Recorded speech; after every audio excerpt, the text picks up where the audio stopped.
अस्सलाम वालेकुम। Of course makeup के जब बारे में जब हम बात करते हैं तो मेकअप का एक बहुत बड़ा हिस्सा जो होता है वो बाल होते हैं। और आइए बात करते हैं। Bushra is live, Bushra Hasegawa is live from Japan, Tokyo. So let's say hello to her. अस्सलाम वालेकुम। अस्सलाम वालेकुम, क्या कैसे हैं हाल है आप? ताहिर भाई? ऑल गुड, ऑल गुड, मैं ऑल बिल्कुल गुड। ठीक-ठाक, फर्स्ट क्लास, या all good. Everything is fine here. अभी हम लोग जब लाइव जा रहे थे तो उससे पहले इन्होंने एक कंप्लेन की। इन्होंने कहा मैं बाहर ही नहीं निकल सकती बिकॉज वेदर बहुत बुरा है। तो चले कोई बात नहीं, वेदर बुरे से मुराद ये कि बारिश हो रही है जापान के अंदर इस वक्त, और ये पूरा मंथ ही बारिशें हैं। एम आई राइट? जी, ओके। जी, जी, बिल्कुल। ओके, तो प्लीज़ बताइए आज आप क्या बताने वाली हैं। बाल बहुत इंपॉर्टेंट होते हैं मेकअप के लिए भी और आपकी अपनी पर्सनालिटी के लिए भी। तो क्या आज क्या बताने वाली हैं आप? आज हम लोगों का टॉपिक हेयर से रिलेटेड ही है। मैं बहुत सारी चीज़ें जो है वो टिप्स बताऊँगी बालों की, घर पे हम कैसे बैठ के प्रोफेशनल हेयर डाई कर सकते हैं। Like it is not so necessary कि एवरी टाइम, एवरी मंथ हम एक बहुत बड़े सैलून्स पे जाके हम लोग अपने हेयर की व्हाइट ग्रे हेयर की जो है वो कवरेज लें। ये सब चीज़ें हम घर बैठ के भी कर सकते हैं। और वैसे मैं आपको सच बता रहा हूँ, आप मेरे बाल देख लीजिए बिकॉज़ वाइट तो है ना, कहीं से वाइट तो नमूदार हो जाते हैं। तो 5 मिनट लगते हैं मुझे हेयर फॉर मेन। क्या 5 मिनट का होता है ना? शावर में गए, शैम्पू लगाया, धो लिए, ख़त्म हो गया। मतलब डन हो जाता है, कुछ भी नहीं रहता। अब मुझे पता नहीं ख़वातीन के लिए ऐसा कोई क्विक फिक्स आता है या नहीं आता, लेकिन मेरे लिए तो बहुत आसान है। जी।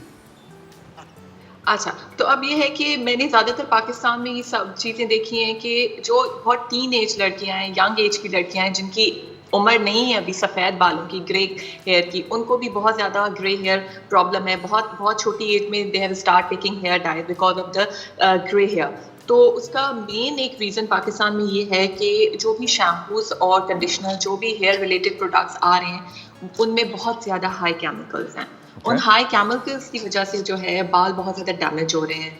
तो आई वुड सजेस्ट कि क्योंकि वेदर बहुत ज़्यादा ग्रीसी है, ह्यूमिडिटी है, तो हमें twice a day at least shampoo करना पड़ता है ना। अगर ट्वाइस अ डे ना करें तो वंस इन अ डे तो मस्ट है। तो instead of using full of chemical products, it is better कि जो भी बेबी प्रोडक्ट्स अवेलेबल हैं पाकिस्तान में, जैसे जॉनसन्स का ब्रांड अवेलेबल है, पिजन है और मदर केयर है, इनके जो भी शैम्पू और कंडीशनर हेयर की से रिलेटेड जो भी इनकी रेंज है, हम लोग वो बालों में यूज़ कर सकते हैं। क्योंकि ये बेबी प्रोडक्ट्स होते हैं तो इनमें बिल्कुल भी केमिकल्स नहीं होते। तो ये मेन हम लोगों का बालों का टारगेट ये होता है कि हम बालों को, अपने स्कैल्प को अच्छे तरीके से क्लीन करें। अब जब हम हाई केमिकल्स, बहुत ज़्यादा केमिकल्स वाला शैम्पू बालों में यूज़ करेंगे तो हेयर फॉल होगा और केमिकल्स की वजह से जो है बाल सफ़ेद भी निकलना शुरू हो जाएँगे ना। तो इसके अच्छा, लिए ये है बुशरा कि इट इज़ बुशरा बेटर हम आई जी, गॉट अ क्वेश्चन। ये मुझे बताइएगा, वो जी। पानी जो हम इस्तेमाल करते हैं क्या उससे फ़र्क पड़ता है? बिकॉज़ आई रिमेंबर मैं जब I used to live in Yotsugi. Yotsugi एक जगह है जो टोक्यो के अंदर ही है। तो मैं योत्सुगी में रहता था। तो वो लोग जो कुछ मेरे ऐसे पाकिस्तानी दोस्त थे और हिंदुस्तानी दोस्त थे जो मेरे पास मेरी कंपनी में आके शावर लिया करते थे, बिकॉज़ वो ये कहते थे आपके यहाँ जो पानी है वो बेहतर है। उस ज़माने में टैंकर का रिवाज नहीं था, तो वो मेरे यहाँ आके शावर लिया करते थे। वो कहते थे आपका पानी जो है वो आपके आपके यहाँ जो पानी आता है वो बेहतर आता है, हमारे यहाँ इतना बेहतर पानी नहीं आता। तो क्या पानी फ़र्क लगाता है हेयर के लिए?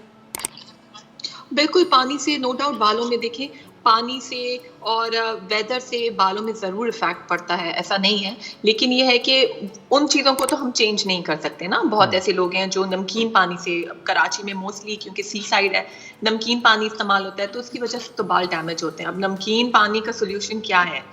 पानी तो हमें ऑब्वियसली यूज़ करना है ना। तो अब उसका तो हमारे पास सॉल्यूशन नहीं है, बट द केमिकल्स जो हम बहुत फ्रीक्वेंट यूज़ कर रहे हैं, उसका तो हमारे पास वे आउट है कि हम वो केमिकल्स वाली चीज़ें छोड़ के और जो बेबी प्रोडक्ट्स होते हैं, शैम्पूज़, कंडीशनर, वो हम लोग यूज़ करें। और वो हम लोग ट्वाइस अ डे भी यूज़ कर सकते हैं। ओके। उससे बाल काफ़ी जो है बेहतर हो गया। ओके, सो जब स्टाइलिंग करते हैं तो बहुत सारी प्रोडक्ट बालों में लगती हैं और ब्लो ड्राई होता है, आप उसको आयरन भी करते हैं। तो क्या इसकी वजह से भी बाल टूटते हैं और स्प्लिट एंड्स पैदा हो जाते हैं, बिल्कुल। कमज़ोर हो जाते हैं? बिल्कुल ऐसा ही है, जब हम बालों को ओवर हीट देते हैं तो उससे बाल जो है वो उसका वॉल्यूम ख़त्म हो जाता है, बहुत पतला बारीक सा होने लगता है और हेयर फॉल होता है, ठीक है। लेकिन बहुत सारी चीज़ें मार्केट्स में अवेलेबल हैं। हम लोग बिफ़ोर जो है ब्लो ड्राई के या आयरन यूज़ करने से पहले हम अगर डबल एक्टिव सीरम यूज़ कर लें, सीरम्स मिलते हैं और एंटी हीट प्रोडक्ट्स मिलते हैं, हम लोग वो अगर लगा लेते हैं तो इतना ज़्यादा इफ़ेक्ट नहीं होता। ओके, सो अगर जिन लोगों के पास ये तमाम चीज़ें ना हों और वो उनको क्या करना चाहिए? कोई ऐसा टोटका है जो आप बता सकती हैं? क्या हमारे यहाँ एक आम सा रिवाज है, मैंने एक जगह देखा था, वो ये था कि आप बेसन का पानी बना लें और उसके बाद उसको अपने बालों के अंदर लगा लें और 5 मिनट के बाद जब आप वॉश करेंगे तो वो बेहतर हो जाएगा, मतलब बाल बेहतर हो जाते हैं, उनकी रूट्स बेहतर हो जाती हैं, स्प्लिट एंड्स बेहतर हो जाते हैं। डू यू थिंक ये दीज टोटकास दे आर नॉट हार्मफुल? वो हार्मफुल बिल्कुल नहीं है, बट क्या ये काम नहीं, करते हैं? देखिए जो भी ये देसी चीजें होती हैं, देसी नुस्खे होते हैं, ये बहुत ज्यादा इफेक्टिव होते हैं। हम लोगों के बालों की जो ग्रोथ है वो इन नेचुरल चीजों से तो हम रीग्रोथ कर सकते हैं, बालों का वॉल्यूम अच्छा कर सकते हैं, टेक्सचर अच्छा कर सकते हैं, लेकिन ये जो भी केमिकल वाले शैम्पूज और ये सब चीजें होती हैं, इनसे कभी भी बालों का टेक्सचर अच्छा नहीं होता, कभी भी बालों का वॉल्यूम इंक्रीज नहीं होता है। तो देसी प्रोडक्ट्स में भी बहुत ऐसी देसी चीजें हैं, जैसे अगर हम आंवले और रीठा। आंवले, अरीठे और शिकाकाई जो होता है, ये अगर हम बालों में लगाते हैं, 15 मिनट भिगो के रखें और फिर उसको हल्का सा मैश करके उसका जो पानी है वो पूरे ऑल ओवर स्कैल्प पे बालों में लगा दें और हल्का सा मसाज करें, then rinse out with lukewarm water. तो उससे आपका बाल भी बहुत अच्छा होता है, घना भी होता है और जो सफेद बाल है वो काफी अरसे के बाद निकलता है। अच्छा प्लीज़ ये बताइएगा कितना इम्पोर्टेंट है ये, तो अभी हम बाहर की केयर, एक्सटर्नल केयर की बात कर रहे हैं, लेकिन जो चीज़ें we are what we eat, हम जो हैं, जो हम खाते हैं हम वो होते हैं, तो क्या हमको अपनी ग़िज़ा के अंदर ख्याल रखना चाहिए? बुशरा प्लीज़ ये बताइएगा हमको ऐसी कौन सी चीज़ें खानी चाहिए जिससे हमारे बाल मजबूत हों? अच्छा, बहुत ज़्यादा इस्तेमाल होता है फ़िश का, जिसको जापानीज़ में साकाना कहते हैं, और उसका बहुत ज़्यादा जी इस्तेमाल होता है, और जापान के अंदर बाल यूजुअली लोगों के बहुत थिक होते हैं। एम आई राइट? मैं सही कह रहा हूँ? बिल्कुल, जी जी ऐसा ही है। तो क्या चीज़ें आप रिकमेंड कर सकती हैं जो इस्तेमाल करें? देखिए पाकिस्तान में भी हर किस्म की जो है फिशेस है वो अवेलेबल हैं, हम लोग मछली खा सकते हैं पाकिस्तान में भी। और उसके अलावा अगर बहुत लोग हैं जिनको फिश नहीं पसंद, तो कॉड लिवर ऑयल की कैप्सूल्स मिलते हैं ना, ठीक हम है। वो ले सकते हैं। You can take that capsule early in the morning, before meal और after meal, it's like alright. तो वो अगर हम ले लेते हैं, या कैल्शियम कैल्शियम हो गया, आयरन हो गया, मल्टी वाइटामिन्स, ये एक मेन रोल अदा करते हैं हमारे बालों और हमारी स्किन के लिए, क्योंकि पाकिस्तान की ग़िज़ा जो है वो बहुत प्योर नहीं है, हर चीज़ में मिलावट है ना। तो उस चीज़ को बैलेंस हम इन चीज़ों से कर सकते हैं कि हम मल्टीविटामिन्स लें रेगुलरली, और कैल्शियम लें, मल्टीविटामिन्स लें, आयरन लें, और एक अदर कॉड लिवर ऑयल का जो मछली के तेल का जो कैप्सूल मिलता है, बहुत इजीली हर मेडिकल स्टोर पर अवेलेबल है और रीजनेबल है। तो अगर हम वो एक अदद ले लेते हैं तो उससे भी बाल बहुत अच्छे होंगे। अच्छा, कितनी टाइप के मिसेस हसीगावा क्या करें, आप बताएं तो सही, मैं ही सवाल कर रहा हूँ, बताइए तो सही, बाल कितनी किस्म के होते हैं, कितनी टाइप के होते हैं, बताइए। बाल हमारे बहुत टाइप्स के होते हैं, थिन होते हैं, थिक होते हैं, और बहुत ज़्यादा फ्रिजी होते हैं। बहुत ज़्यादा जैसे जो सफ़ेद बाल निकलता है स्कैल्प से, वो बहुत ज़्यादा स्टबर्न होता है, उसको कलर करना बहुत मुश्किल होता है क्योंकि वो थिक और कलरलेस होता है। तो they are like many types of hair. और जो बिल्कुल थिन और वॉल्यूमलेस और बिल्कुल फ्रिजी बाल होते हैं, उनके लिए anti fridge shampoo, anti fridge conditioner, okay. अगर ये चीज़ें ना भी यूज़ करें तो एक अदद एंटी फ्रिज हम सिरम यूज़ कर लेंगे, तो वो जो ऑल ओवर बाल फटे हुए होते हैं और फ्रिज होता है, वो हमें काफ़ी अच्छी जो है उसका रिजल्ट मिल जाएगा। अच्छा, एंटी मुझे मुझे माफ़ कर दीजिएगा, मैं एक जुमला यूज़ कर रहा हूँ जो अक्सर मैंने ख़वातीन से कहते हुए सुना है, उनको बोलते हुए सुना है। आई डोंट नो कि उसकी रियलिटी क्या है, बट वो बोलते हैं मेरे बालों में बम फट गया है। I have no idea what that means even. एक ब्रेक लेते हैं, ब्रेक के बाद हम बात करेंगे मेरे बालों में what do you actually mean when you से मेरे बालों में बम फट गया है, और अगर बम फट गया है तो फिर इसको बम को ठीक कैसे करते हैं, तो इसके बारे में हम बात करेंगे। प्लीज़ एक ब्रेक लेते हैं, मैंने ये सुना है, ऐसा ख़वातीन कहती हैं, तो मैंने एक छोटा सा ब्रेक लेते हैं, ब्रेक के बाद इसको बात करते हैं।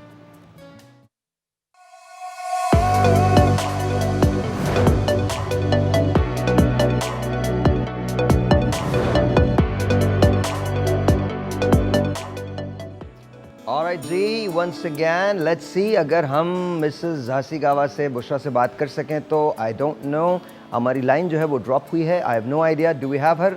अभी हमारे पास आ गई हैं वो या नहीं आई हैं? सर हिला दें, नहीं आई हैं अभी, वो नहीं आई हैं। अच्छा, आप मेकअप के बारे में क्या जानती हैं सीरियसली? बहुत ज़्यादा कुछ नहीं। बहुत ज़्यादा कुछ नहीं, आप मेकअप नहीं करती क्या? थोड़ा करती हैं, थोड़ा बहुत करती हैं, मतलब जस्ट जितनी ज़रूरत होती है। जितनी ज़रूरत होती है। आ गई हैं वो? ओके, अस्सलाम वालेकुम, बैक।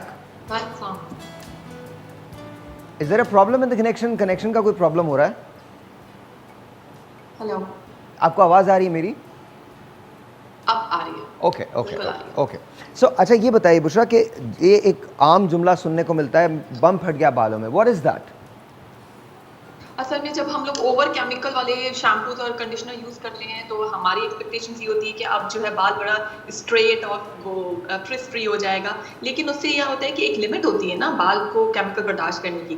तो जब वो ओवर लिमिट हो जाती है तो वो बाल जब हम लोगों के ड्राई होते हैं तो वो बिल्कुल फ्रिज हो जाता है, फ्रिज आउट हो जाते हैं, फ्रिजी हो जाते हैं, फट जाते हैं। Okay. ठीक है, वो एक एक बाल जो है वो हमारा फ्रिज हो जाता है, फ्रिजी हो जाता है। उसके लिए कोई इतना मतलब बड़ा मसला नहीं है। कराची का वेदर भी ऐसा है जिसकी वजह से बाल फ्रिजी है, ऑलमोस्ट सबके हैं। तो एक तो एंटी फ्रिज का मैं ऑलरेडी सिरम बता चुकी हूँ, ये लॉरियल प्रोफेशनल या और भी बहुत सारे ब्रांड्स हैं जिनका आपको एंटी फ्रिज सिरम मिल जाएगा, डबल एक्टिव सिरम होते हैं। उसके अलावा जो है वो फ्रिज फ्री के लिए स्प्रेस भी अवेलेबल हैं। उससे आपका अगर आपने ब्लो ड्राई किया है या आपने बाल स्ट्रेट किए तो आप वो एक अदद स्प्रे ऑल ओवर बालों में लगा दें तो काफ़ी देर तक बाल में फ्रिज भी नहीं होता और बाल आपके जिस तरह से आपने स्टाइल किए हैं उस तरह से ही रहेंगे। अच्छा बुशरा, एक और प्रॉब्लम होता है, ये प्लीज़ बताएं कि स्प्लिट एंड्स जो होते हैं वो बहुत ज़्यादा हो जाते हैं, और जब स्प्लिट एंड्स होते हैं तो उसकी एक तरीक़ेकार जो बताया गया वो ये बताया गया है कि आप उसको काट दें और उसके बाद उसकी प्रॉपर ऑयलिंग करें। तो क्या वहाँ कोई और तरीक़ेकार राइज है या उसको स्प्लिट एंड से बचा कैसे जा सकता है? स्प्लिट एंड्स के लिए जो है यहाँ पे बहुत अच्छे कंडीशनर्स मिलते हैं, प्रोटीन्स मिलते हैं। अगर आप वो प्रोटीन जो है वो बालों में 5 to 6 मिनट तक लगा के रखेंगे तो बाल जो है वो मॉइस्चराइज हो जाएगा और जहाँ से वो जो है वो फट गया है, डैमेज हो गया, वो वहाँ से दोबारा से जो है वो बाल हील होना शुरू हो जाएगा। तो कोकोनट ऑयल भी हम लगा सकते हैं ओवरनाइट। अगर हम कोकोनट ऑयल बालों की जो टिप्स हैं, सिर्फ ऑल ओवर रूट्स में नहीं, अगर हम सिर्फ टिप्स पे भी लगा लेते हैं तो उससे बाल जो है फ्रिजी है हमारा या स्प्लिट्स हो गई हैं वो कम हो सकती हैं। उसके अलावा जो एलोवेरा की जेल है, फ्रेश एलोवेरा की जेल है, अगर वो हम बालों पे लगा लेते हैं तो उससे भी जो है स्प्लिट्स एंड्स हो सकती हैं। उससे भी सही हो सकता है स्प्लिट एंड जो है? बिल्कुल। अच्छा। लेकिन जो मेन रीजन हमारी स्प्लिट्स का होता है वो होता है जब हम बहुत ज्यादा आयरन कर रहे होते हैं, हीट लगा रहे होते हैं, कर्लर्स यूज कर रहे होते हैं, उसकी वजह से हमारे बालों में स्प्लिट्स हो जाती हैं। अच्छा, एक बात बताइएगा कि जब थिनिंग होने लगती है तो अच्छा, मर्दों की जब थिनिंग होती है तो मर्द रियली इसकी केयर नहीं करते और अक्सर औकात वो ये कहते हैं कि बस ठीक है, सही हो जाएगा, अगर हो गया तो ठीक है, नहीं तो वो टुपे पहन लेते हैं, या फिर वो ये कहते हैं कोई हेयर पीस लगवा लेते हैं, या फिर वो ये कहते हैं हम ग्राफ्टिंग करवा लेंगे, लेकिन वो बहुत ज़्यादा केयर नहीं करते और फिर अक्सर बॉल्ड भी रहते हैं एंड इट्स फाइन। लेकिन ख़वातीन की जब थिनिंग होती है तो वो बहुत ज़्यादा कॉन्शियस हो जाती हैं। तो पहले तो हम इसके बारे में बात करेंगे कि थिनिंग होती किस वजह से है, और अगर थिनिंग हो जाए तो क्या उसको काबू पाया जा सकता है? वो बाल जो चले जाते हैं क्या वो दोबारा आ सकते हैं? बिल्कुल बाल आ सकते हैं। बालों की रीग्रोथ जो है वो हमारी एज में 40 इयर्स, पाकिस्तान की जो एज है उनमें 40 इयर्स तक जो है बालों की रीग्रोथ हो सकती है। 40 इयर्स के बाद क्योंकि खुराक इतनी जो है वो प्योर नहीं है तो 40 इयर्स के बाद बालों की ग्रोथ काफ़ी हद तक स्टॉप हो जाती है। Okay. लेकिन यहाँ पर जापान में तो लाइक टिल 50-55 भी बालों की रीग्रोथ हो रही होती है। तो जब बाल थिन होना शुरू होते हैं उसका एक मेन रीज़न ये होता है, आजकल मार्केट में बहुत ज़्यादा केमिकल्स अवेलेबल हैं, जैसे ट्रीटमेंट्स आ गई हैं ना, एक्सटेंसो आ गया है, रिबॉन्डिंग्स आ गई हैं। तो वो जो केमिकल होता है वो बहुत हार्श होता है, वो जब हमारे स्कैल्प पे लगता है तो वहाँ से दोबारा अगर हम लोगों ने टाइमिंग सही नहीं रखी केमिकल की और ओवर टाइम हो गया 2-3 मिनट, 4-5 मिनट, तो उससे क्या होता है कि उस जगह जहाँ पे आपके स्कैल्प पे वो केमिकल लग चुका है वहाँ से दोबारा बाल नहीं निकलता, डैमेज हो चुका होता है वो स्कैल्प। ठीक है, और इसका एक हल है, हमारे इस्लाम में जो है वो हजामा है। ठीक है, और अब मेडिकल टर्म्स में जो है वो पीआरपी ट्रीटमेंट हो गई है। तो जो लोग अफोर्ड कर सकते हैं PRP treatment, because it is costly, काफी एक्सपेंसिव पड़ती है, उसकी जो सिटिंग्स होती हैं वो काफी एक्सपेंसिव पड़ती है ना। तो अगर हम पीआरपी ट्रीटमेंट अफोर्ड कर सकते हैं तो we can go for the PRP treatment for our hair, for our scalp and for our skin as well. अगर पीआरपी ट्रीटमेंट हम अफोर्ड नहीं कर सकते तो हम हजामा करवा सकते हैं। अच्छा। हजामा से भी बालों की रीग्रोथ हो सकती है। अच्छा। बिल्कुल हो सकती है। अच्छा, ये देख लीजिएगा कि जब हम ये बात कर रहे हैं तो ऑब्वियसली जो बुशरा का मतलब है वो ये मतलब है कि आप किसी ऑथेंटिक प्लेस पे जाइए।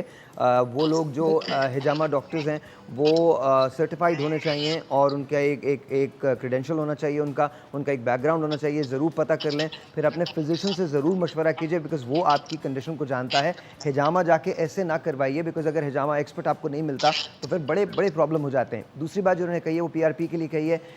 आजकल हमारे यहाँ क्वैक्स का बहुत रिवाज है, तो प्लीज़ मेक श्योर करें कि हम ऐसी किसी क्लिनिक में ना जाएं जहाँ पीआरपी के नाम पे आपके साथ कोई मजाक हो जाए। पीआरपी का मतलब यह है आप प्लाज्मा डालते हैं, ब्लड आपका ड्रॉ किया जाता है, ड्रॉ करने के बाद उसको कशीद किया जाता है एक मशीन में, जहाँ पर आपका जो सेल्स होते हैं वो अलग हो जाता है और प्लाज्मा अलग हो जाता है। वो प्लाज्मा लेके दोबारा से आपके बालों में और आपकी स्किन के अंदर इंजेक्ट किया जाता है ताकि आपकी स्किन और बाल जो है वो रिजुविनेट हो जाएं। लेकिन उसके लिए आपको ऑथेंटिक डॉक्टर्स के पास जाने की बहुत ज़्यादा ज़रूरत है, एंड प्लीज़ जाने से पहले मशवरा ज़रूर अपने डॉक्टर से ज़रूर कीजिए। अच्छा, एक और बात, जब हम स्टाइलिंग करते हैं तो ऑब्वियसली जो लोग काम पे जाते हैं, वर्क पे जाते हैं, तो वो हर रोज़ ही स्टाइलिंग कर रहे होते हैं, and often they forget to oil their hair. तो ऑयलिंग कितनी इंपॉर्टेंट होती है बालों के लिए, मसाज कितना इंपॉर्टेंट होता है, कोमिंग कितनी इंपॉर्टेंट होती है, ये बताइएगा। देखिए, ऑयलिंग तो लिटरली बहुत ज़्यादा इंपॉर्टेंट है और बहुत ज़्यादा इसके फ़ायदे भी हैं, लेकिन क्योंकि यहाँ पे लोगों की रूटीन बहुत ज़्यादा हैक्टिक होती है, we people don't get time for oiling, यहाँ पे सब काम खुद करने हैं, तो यहाँ पे बहुत सारे हेयर मास्क अवेलेबल हैं। Okay. आप पाकिस्तान में भी अवेलेबल, अगर आप ऑयलिंग ना करना चाहें क्योंकि बहुत ज़्यादा ऑयलिंग मतलब ग्रीसी, आपके फेस तक भी ऑयल आ जाता है, तो you can go for the protein treatments. Protein के शॉप्स वगैरह पे जो है वो जार्स अवेलेबल हैं, हम वो प्रोटीन स्कैल्प पे लगा दें तो उससे भी बाल जो है वो काफ़ी मॉइस्चराइज हो जाता है, ठीक है। लेकिन ऑयलिंग का कोई नेमो बदल नहीं है, oiling is really really important. आप 1 आवर तक हल्का सा आप 10 मिनट 5 मिनट मसाज करें और फिर ऑयल जो है वो आप 1 आवर के लिए छोड़ दें, 1 आवर के बाद जैसे rinse it out and it's really effective, बालों के लिए अच्छा है। और Bushra, thank you so very much, we shall talk to you next week. You're most welcome. Eid मुबारक आपको, आपकी फैमिली को, इंशाल्लाह। थैंक यू जी, खैर मुबारक, अल्लाह हाफिज़ जी, अल्लाह हाफिज़, बहुत बहुत शुक्रिया। छोटा सा ब्रेक है जी, आपसे मिलते हैं ब्रेक के बाद। That was Bushra Hasegawa from Tokyo and we were live. So एक ब्रेक लेते हैं, आपसे मिलते हैं ब्रेक के बाद, we will be right back.